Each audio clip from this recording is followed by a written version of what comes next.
and welcome to episode 15 of International Expansion Explained. My guest today, Susan Fang, is an expert in British education. For over 2 decades, her company, Oxbridge Holdings, has empowered families worldwide to successfully get their children into the best educational establishments.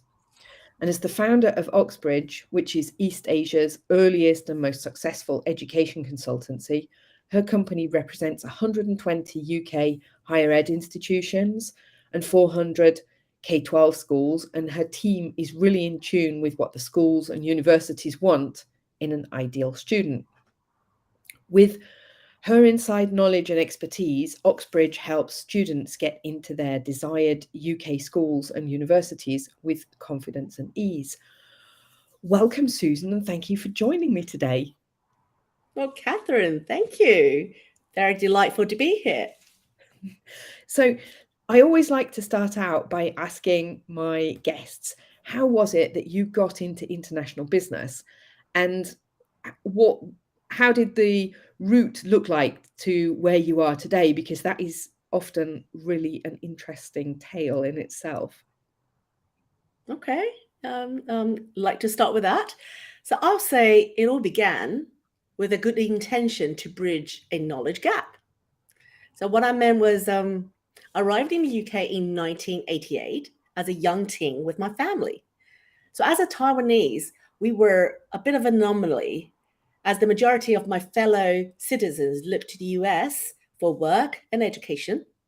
So because of my dad's diplomatic job, I bucked the trend and grew up in London, studying all the way into the University of Cambridge. So when I returned to Taiwan in 1998, so 10 years later, this background really made me unique among all the other Taiwanese who hailed from the Ivies in the US. So at the time, I worked as the senior editor of a top publication in Taiwan, the equivalent of Economist, let's say.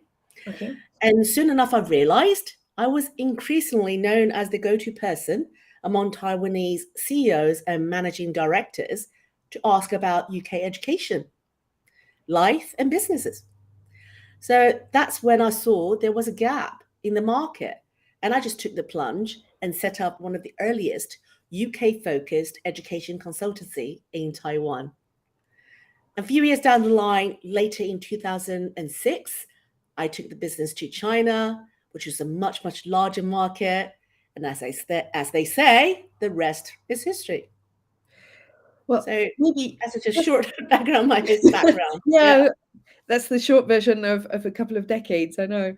So if we're just setting the scene for anybody who's maybe not that familiar with the culture in East Asia, maybe you can outline for us the importance of education within Asian families and the attitudes to grades and academic achievement, because I think that this often has, let's say, there's often a little bit more of a stricter attitude compared to maybe what UK families are used to. And some people have heard that term tiger mum since the book appeared, but maybe you can explain a little bit more.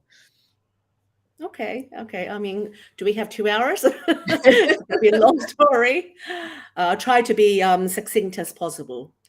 So as we know, for centuries, education is regarded by the Chinese and many other Eastern Asian families as an effective means to race to the top. So the prospect of landing a respectable job and thereby making a respectable living very much depends on graduating from a top university. So, but as we know, China's population is huge and there are just not enough top universities for everyone. So let me give you some figures. So for context, in 2022, so last year, for the Gaokao exam, which to those who don't understand, is the definitive entrance exams to Chinese universities, there were 11.9 million sitters. They were all fighting for how many? 0.56 million places at top universities in China. That is less than 5% of a chance. And that is about the same as the admit rate of getting into Harvard University. So you can see how competitive that is. So since the competition to the top is very fierce, parents will literally do anything, whatever it takes, to give their children a leg up. So while they're young. So that whole context of why things are so competitive and why Chinese parents, I would say, pretty much covers most of East Asian culture Yes. that would invest so heavily on their children's education. Yeah. And of course, with that kind of level of competition, there's also a lot of pressure. I mean, what I see is that there's a lot of pressure on both parents and kids to really get the best for their family, let's say. I Mm. mean, I know of people both in Shanghai, also in Hong Kong, when their kids are just starting at kindergarten. So basically, as far as the UK is concerned, that child is still a baby. They're hardly even a toddler, and the parents are going for interviews to get them into the right kindergarten, to set them on the right road for the right education from the beginning, right? Yeah. Let me share with you a story. I was chatting to a friend of mine who was about to set sail for Hong Kong, and she's bringing her 2-year-old over. And she applied to 2 kindergartens in Hong Kong, thinking that, my God, for a 2-year-old, surely is a sure thing. Unfortunately, she got rejected by both. So it's amazing. It's a shocking fact.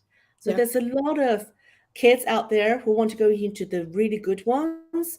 By good, could be they feed on to a better primary school, or just that the community within the school is much more favorable to the community that the family wants. And it's just very tough nut to crack. Yeah. Yeah. And it really starts that early on. And so I can imagine that by the time that kids get up to, especially, I mean, I think it's not just China who has this kind of Gaokao exam. It's also, I think Korea also has similar type of university entrance exams that are very long, very high pressured, where all of the traffic gets stopped or diverted and roadworks are stopped, aren't they? They really do everything they can to give students the best opportunity when it comes to getting them further on their academic journey. Oh, that's definitely so. I think the whole culture stems from the Confucius school of thought. And so this is definitely not unique to China alone. I would say that permeates throughout the whole of East Asia, from Korea, Japan, all the way to Taiwan and many parts of Southeast Asia as well, Yeah. Singapore, Malaysia, and even like Vietnam. Yeah. So very much so. All these families, communities are affected or ingrained in them this Confucian school of thought of you need to have a good education in order to have a good life. Yeah. Yeah. And I think that, I mean, I have a friend whose son um, she sent him to school in Germany, and Mm. I mean, apart from the language questions, let's say, he found that it was kind of a lot less pressure. And in the subjects that a lot of his German co-students were struggling with, which were like maths and sciences, the kind of hard topics where you've got a yes no answer, whether the question is right or wrong, then he was quite a way ahead, at least when he first came from China. The Mm. topics which were more discussion based or which were more subjective in the way that they would be graded, then he found that much harder because he wasn't used to those kind of activities, preparing presentations and preparing discussions or defending an open discussion. He wasn't so used to doing that in a school setting. Mm. Yeah, So definitely. That's a definitive cultural difference. I think in Asia, East Asia as a whole, kids, parents, and society, we're very much have a collective nature. What I mean by that is, from very young age, kids are taught to respect and listen to their parents, teachers, and other elders. So, with this collective mindset, the society is supportive and protective of its members while sacrificing personal independence. So really, it's about what the collective whole really wants. So you're, as an individual, it's difficult, or well, it's challenging to have your own thoughts, because you're always thinking about what other people are thinking, how to manage other people's expectation, how to meet their expectation. So it's very much so that if the collective mind say so and so black and white, very rarely you're, even if you have some thoughts of your own, it's difficult for you to pop it out, even to voice it out. So that's Yeah. the fundamental difference between an Eastern culture and a Western culture. Yeah. And I think that a lot of parents are quite, how should I say, for them, they're very invested in getting the best education for their children, whatever sacrifices that means that they make, both on a personal or also on a financial level. It's Mm. at least what I've seen within my group of friends, that families tend to be prepared to make more sacrifice for their children's education than perhaps would be the case in the UK Mm. as an Yeah, average. I mean, China as a whole is huge, population is massive. So, of course, there's going to be a disparity of wealth. And we just have to remember this competitiveness is in our blood. So, for centuries, the longest time, China has used the imperial examination. Yeah. We call it keju in Chinese. And that's what, when the empire, well, not empire, but the emperor, and also the advisor of the emperor, will select the best candidates among the society. You come from provincial towns and villages, you go to the cities, and then you go to the municipal cities. So you choose these candidates by merit, and then the best one will enter state bureaucracy. Yeah. So Chinese parents or families, they are hardwired into thinking that so long as they succeed in these extremely competitive exams, it is a definitive way for commoners to climb up this social ladder and then possibly take the family out of poverty. Yeah.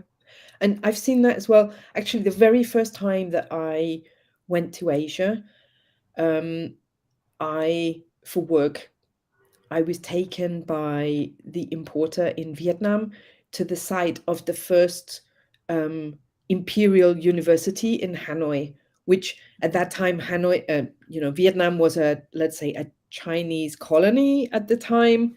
And so they also had this examination system, and you can see, going back almost hundreds of years, you can see these examination results of the selected scholars who were chosen to represent, and who rose up because of their academic excellence.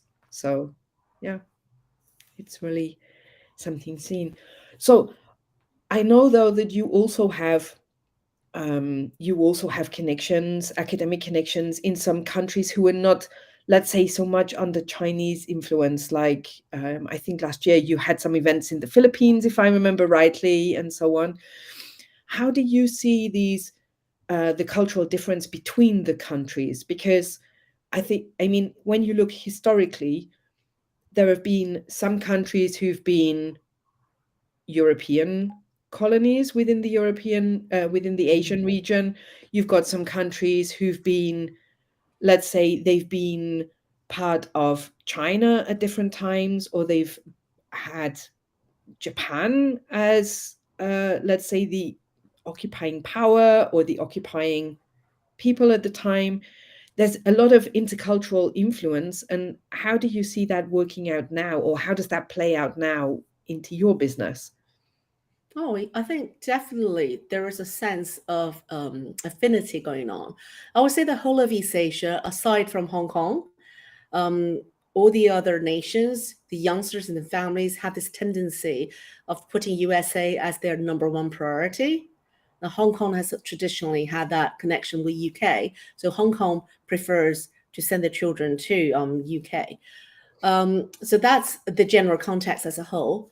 But on the deeper level, I think I would say across the board, everyone, every society will invest in education as the biggest, or the most rewarding investment, I should say, because East Asians really believe we reap what we sow. And this comes from a very agricultural heritage. If you have a good harvest, great. But how does a good harvest come from? It comes from hard work. So you'll find whether it's Japanese, Koreans, Taiwanese, we all do the same.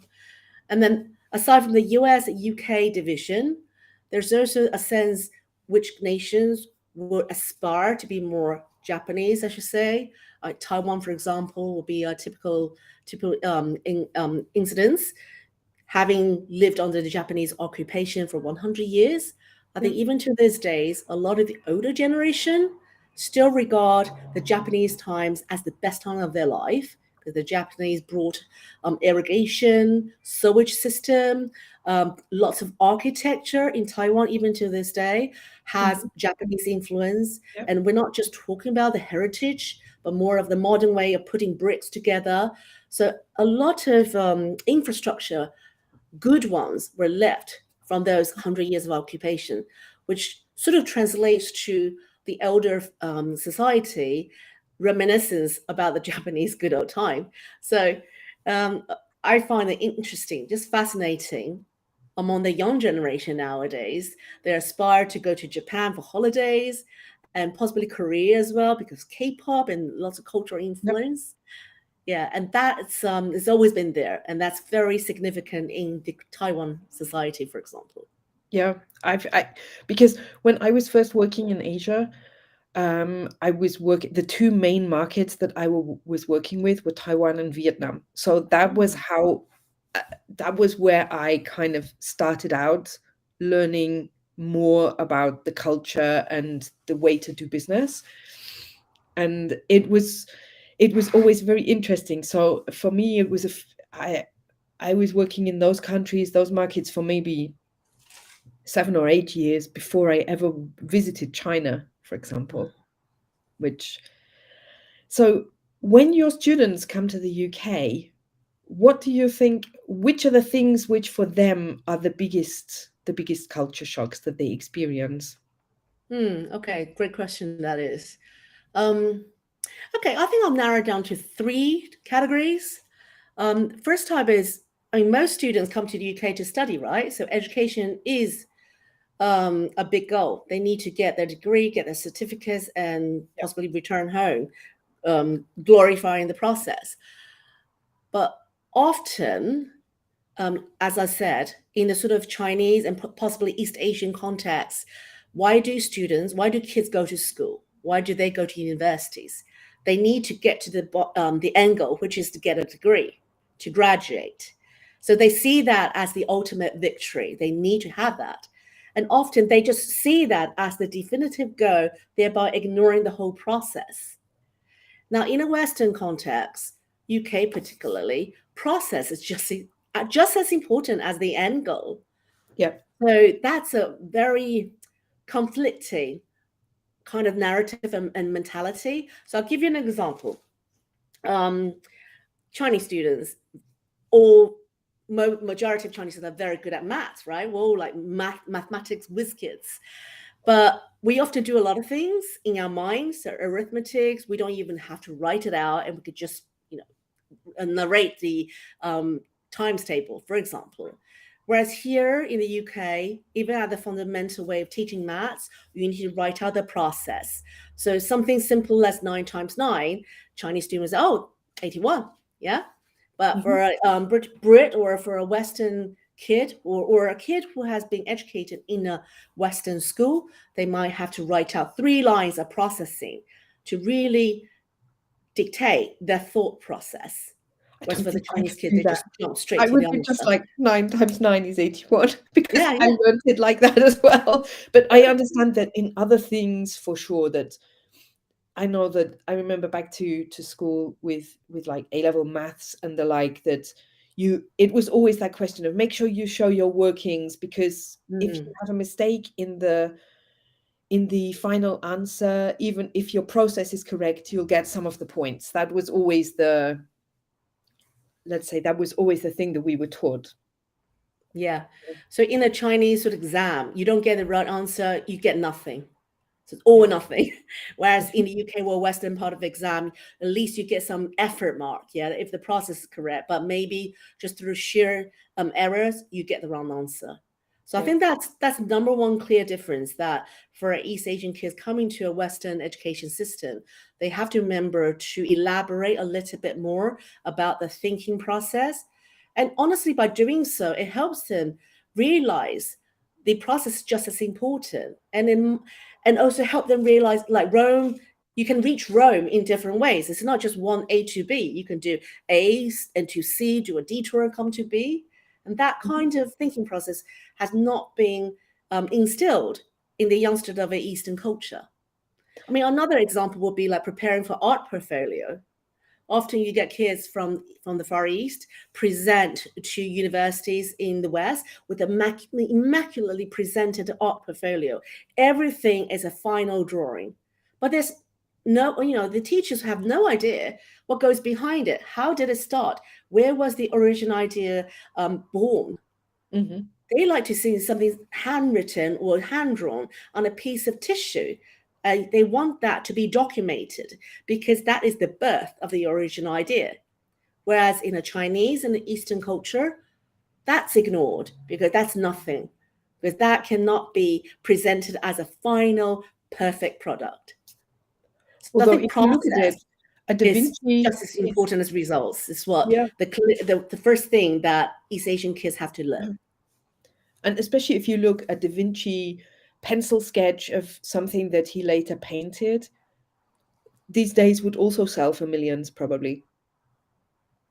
And it's also just the beginning part of the process where he was just thinking about his ideas as to what to do.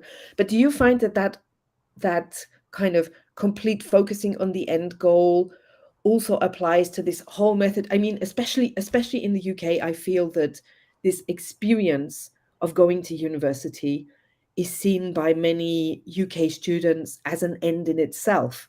It's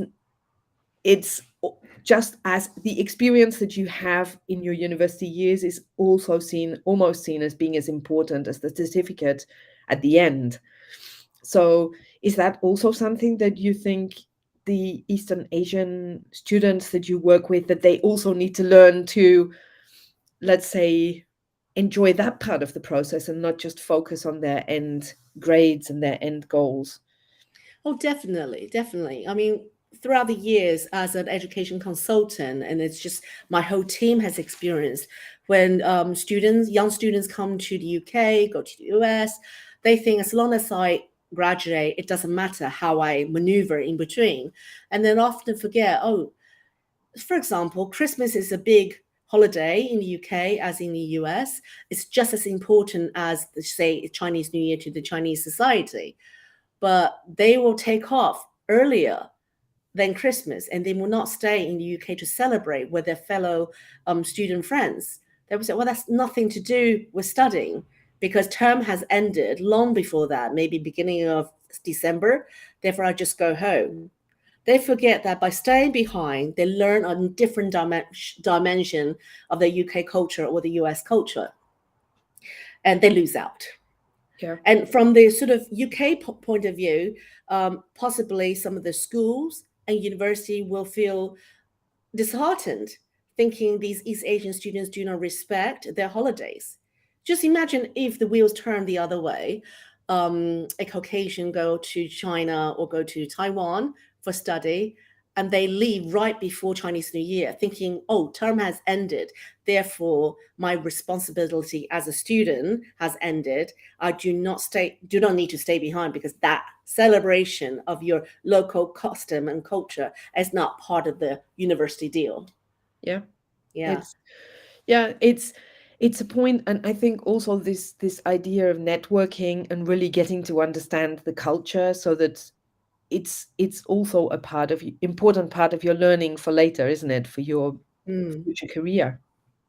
So it is gradually changing. I have to yeah, say, be positive. Yet these yeah, things take time.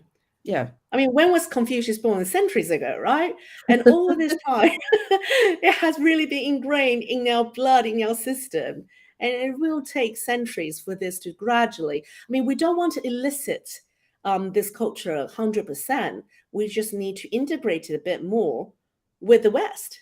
Yeah, And vice versa. I think the West has a lot to learn from the East as well. definitely. And Definitely. I'm pretty sure that's the reason why, Catherine, you're in your business and I'm in mine.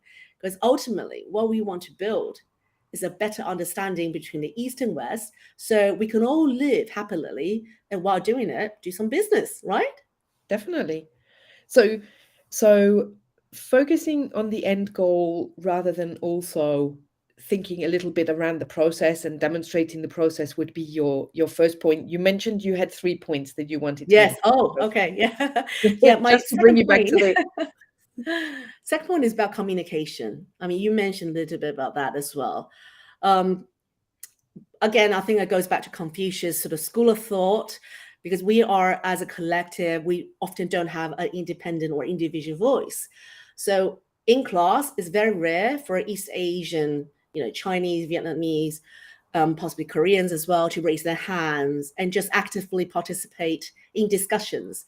And that's not because we're lazy or we're dumb. We're obviously not dumb. We got into these universities. It's just the way we need to respect the elders, and teachers on the stage are the elders in that setting. So unless we're spoken to, where we're asked, we don't raise our hands. So for the Western teachers to understand this sort of context, I think a better way would be to teachers to directly ask questions so that the students, the Asian students, feel they are permitted or given or position given the guidance or the authority to talk. yeah. Is that how it works in, for example, in a Taiwanese school that the teacher would say, Susan, can you tell us this and that? Yeah. Often, if you just ask an open question, nobody will raise their hand because nobody wants to be seen as being not ignorant, but disrespectful to the teacher. It's Yeah. often down to the teacher to select the person to ask.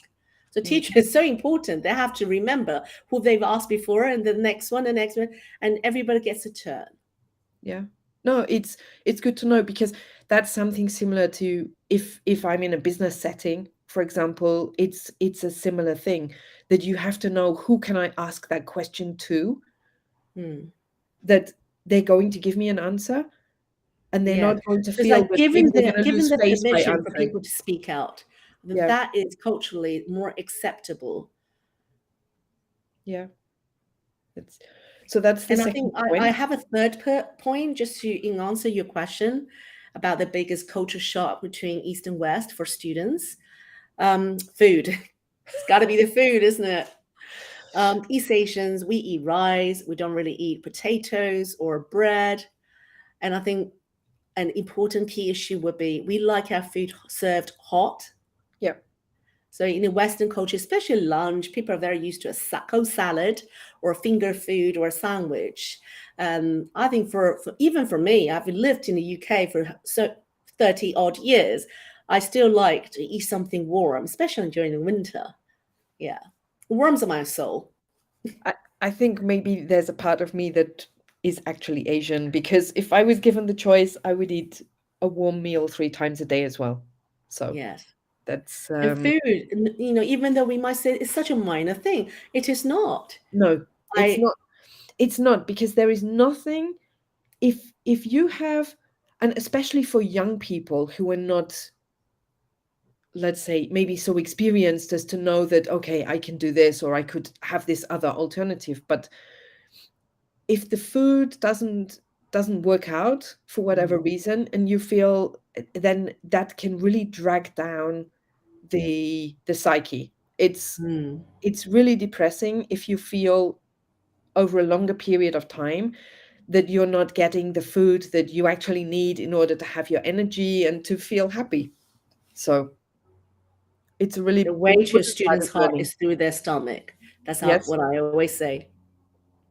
not only students. Yes, to people. I think that that goes pretty much for anyone, to be honest.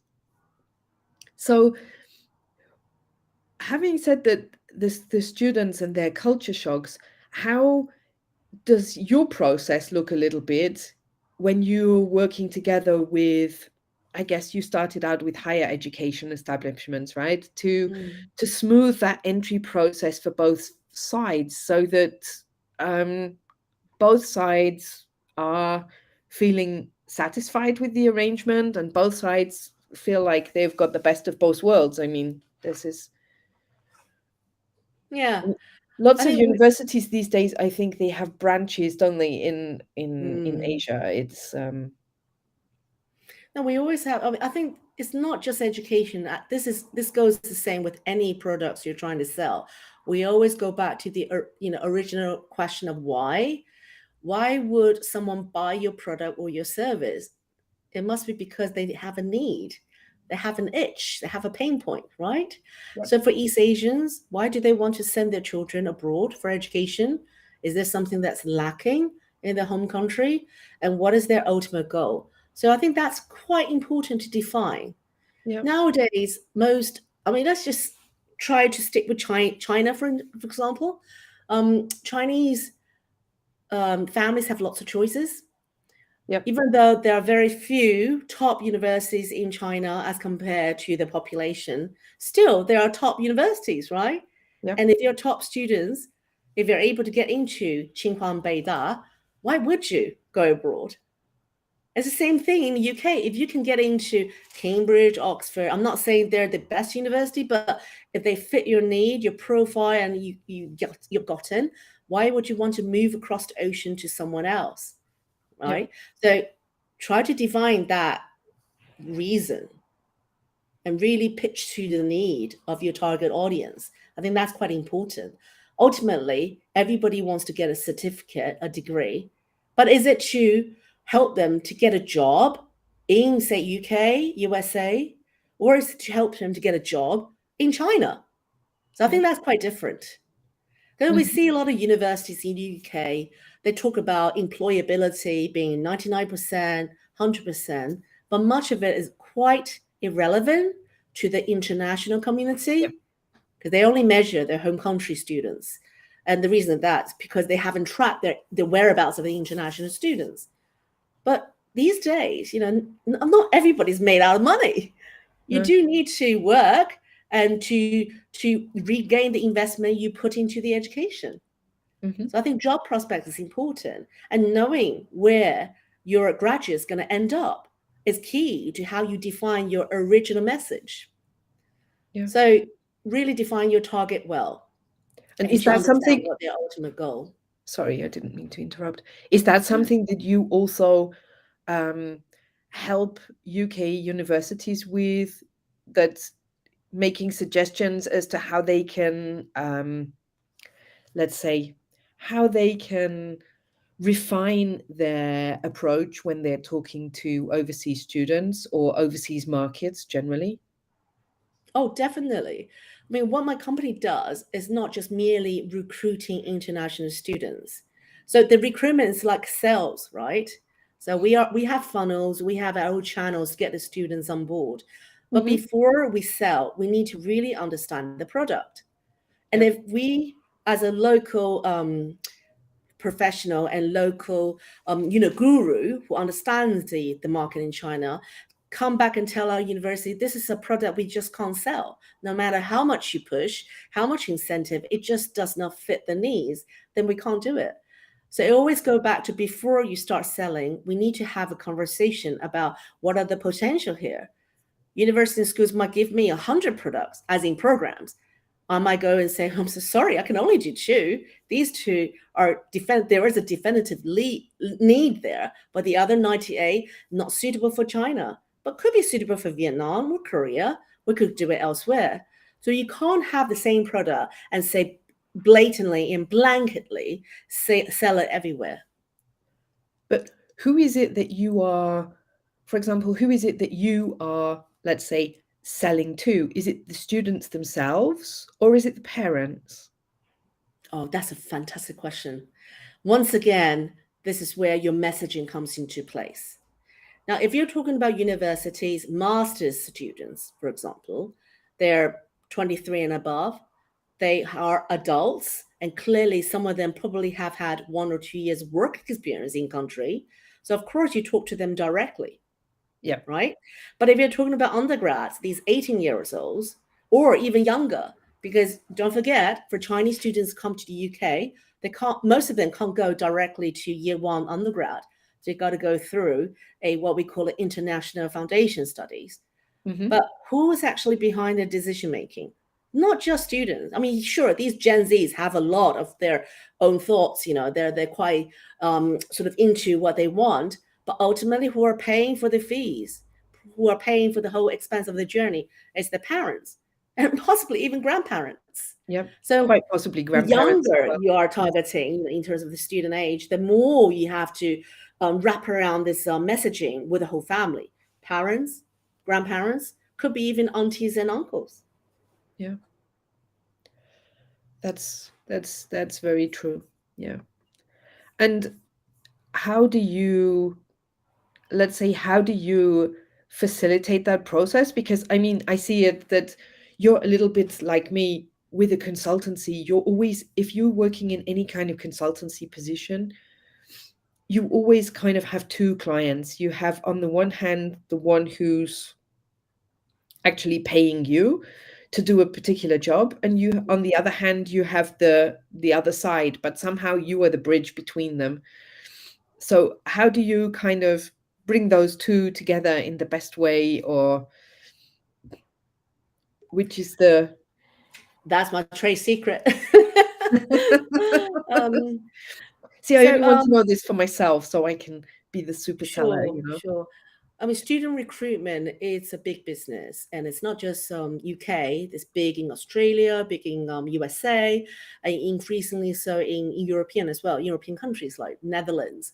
Yeah. Um, so how I do is I have my own offices, which is we own as company, all dotted around in China, Taiwan, and we also have a UK base where I am currently at. Hmm. So these offices are like the touch points in market.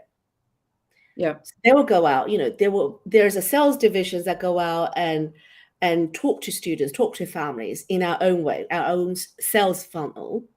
And we're not just only talk directly to these students and parents, but we also talk through in other intermediaries.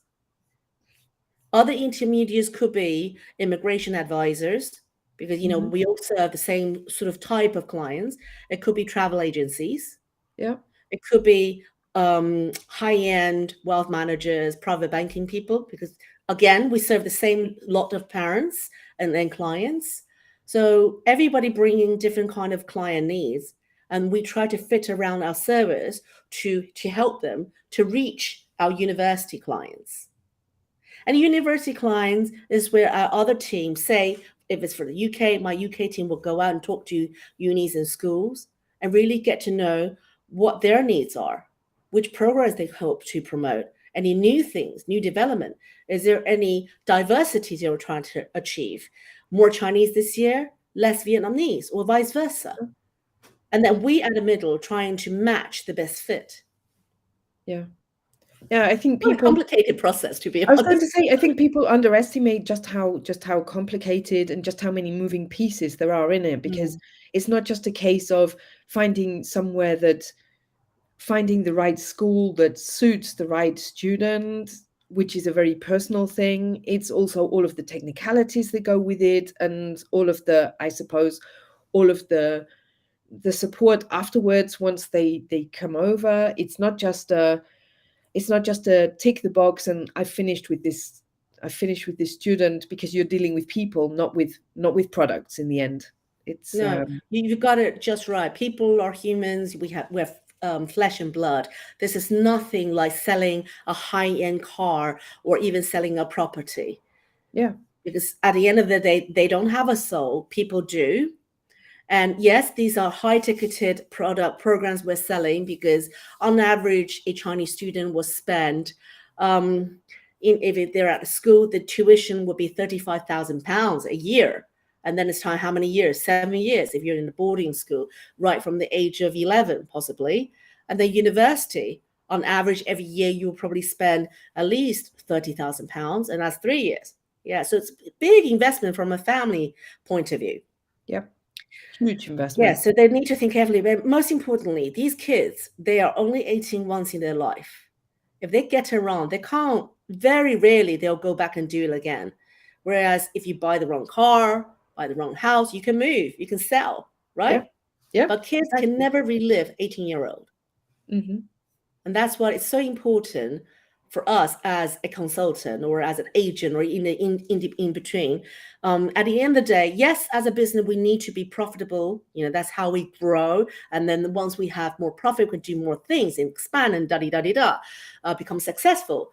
But we always have to have the children or the student at the center, because we're dealing with human lives. We can't do them wrong. If we put them in the wrong school, they will hate you forever. And Yeah. that's bad karma. Can you imagine, going to sleep, waking up, all these bad karma coming to you? I don't want that. And not only that, but it's a lot of WeChat messages as well when when they are unhappy or they can't, Mm, or they feel that they're in the wrong place. But yeah. I mean, do you find that, for example, that there are a lot of differences that come up in the questions between, say, Taiwanese students and Chinese students? I mean, lots of people assume that basically this Chinese culture is one thing, but actually, I mean, if I look at it, if I say between, say, Singapore, Malaysia, Hong Kong, mainland China, Mm. Taiwan, there are quite a lot of differences, at least when you're doing business. Even for me, if I look and say, okay, Hong Kong, Taiwan is maybe a little bit more similar, but it's similar, it's not the same. Oh yeah, I mean the basic, the language, even though we all speak Mandarin to a certain extent, but the written language is different. So across China is all simplified. Taiwan is probably the one and only place left that writes Chinese Mandarin or Chinese in traditional text. So preparing marketing material, always best to have two sets, one in simplified Chinese, one in traditional. Because Yeah, for a Taiwanese family, high-end, high net worth family to read something that's purely simplified Chinese, they'll think you probably don't have me as your priority target, and they will yeah, not feel respected. yeah, Like, and similarly to if you're targeting Chinese, then if you present them with a traditional, they might not um, think this is the wise way to go forward. So that's the very basic thing that any business need to get right. yeah, And if we come back to the education side of things, I would say just in terms of career aspect, Taiwanese will have a different goal set from a Chinese. Just using the university entrance exam, both Taiwan and China have their own. Taiwan, throughout the past decade, the number one degree that 18-year-olds aim for has always been medicine. If you have a doctor in your family, then you kind of sort it. Everybody fly to the sky. You like rise for the ashes or something. But that's not the priority for any Chinese families. Doctor medicine is good, but it's never number one. It's probably like among top 10 or something. For a Chinese family, they want their children to go into finance, yeah, investment banking, economics. So talking to different clients, you need to know what they want at the end goal, and you have to see among your portfolio of products, in university cases will be your programs, how you pitch them. So that's quite important. You can't just have one and blanket them all. no, for sure. And I think that this is something that I talk about quite a bit, that you can't just have a blanket approach to Asia or Europe or Africa. Africa, I think, is the one that worse than anything else. People tend to say Africa and they see it like it's one country and it's not. Yeah. Um, and I think that people underestimate the nuances of difference that there are and how much those nuances mean, Yeah. actually, But when you it's can no have. different from, say, the European Union. I understand the background story of European Union. All the different countries come together so they can have a bigger bargaining voice, right? Yeah. Negotiation and all that. But at the end of the day, these are all individual countries. Yes. Same as USA, you have 50 states, but every state has its uniqueness. They might speak the same language, but culturally have different constants. China's the same. Middle East the same. All different countries. And so is Africa. Yeah. I mean, you can't compare, let's say, a province like Yunnan with Dongbi. Kind of. It's Yeah, the food is different, the totally. food is completely different. Yeah. Start with the main things. The food is completely different. I Yeah. mean, Talking they're about just that, can I share with you a joke? Yeah, I mean, this always pops in my mind when I talk about cultural differences between, Taiwan and China. So, potatoes. Potatoes in Taiwan is called ma ling shu, and in China is called tu dou. Whereas tu dou in Taiwan is actually peanuts. Okay, so the same sort of phrase have different meanings. Tu dou means potatoes in China. In Taiwan, it means peanuts. So once a Chinese students actually arrived at a Taiwanese host family, and they were just breaking the ice, having a chit chat, and the Chinese student politely asked the Taiwanese host, "Oh, do you have any tudou tonight?" So in the Chinese student's mind, he's just chit-chatting, thinking, "Oh, potatoes is the staple food in UK. Therefore, it will be polite of me. It should not be too overtly demanding for me to ask the host whether we will be eating potatoes tonight." But you can imagine the Taiwanese host thinking, "That's an odd story. Odd question. Why would the Chinese student ask me, do we have any peanuts for dinner? Because you don't normally eat peanut as a staple food for dinner." So, already there's a sort of communication gap. And that's a yeah. great example to show your audience that even something as simple as peanuts and potatoes, there's a different way of calling it between Taiwan and China. Hmm. And immediately a funny joke can actually turn out from that. Yeah. I mean, I came from the infant formula industry and doing the labels for or organizing the translations of the labels for different language versions and explaining to product managers that no, we can't take the mainland Chinese version for Taiwan. Yes, we need a different version. It's different characters. It's partly different words. It's different phrases to explain something. Yeah, the joys of the joys of discussion. Yes. Anyway, Susan, we're coming a little bit to the end of our discussion. It's been, Already? Oh, yeah, I was just already. We've been talking for nearly 50 enjoying minutes. So, it. yeah, yeah. So, um, what kind of people, who should contact you Hmm. about your services? Well, as you rightly said, I have two sets of clients. On the one side is university and schools. So Yeah, any of these want to look to build a long-term, steady relationship with Chinese community, whether that's yeah, Chinese partners on the ground, could be colleges and schools, or yeah, Chinese students and families. I think I'll be the go-to person to lead you there. We yeah, have our team on the ground yeah. and we help in terms of student recruitment, but we can also help to set up partnership. So that's one set of clientele that I'll be happily to serve. The other hand is really the students and the families. And honestly, I think the experience is broad enough to cover any sort of international students wanting to come to the UK. Yeah. Because with 20 years under our belt, we feel like we know the UK well enough. We've lived in the UK as international immigrants and students ourselves. So we'll be very, very delighted to be put in a position to share experience and to guide any incoming international students and families to relocate to the UK. That's brilliant. Okay. So thank you, Susan, for taking the time. I know you've got a really busy week. Thank you for taking the time to chat with me. It has been lovely to talk as usual. And I hope that we will have the chance to chat again soon. Well, thank you. Thank you for inviting me. I really enjoyed today's chat. Okay.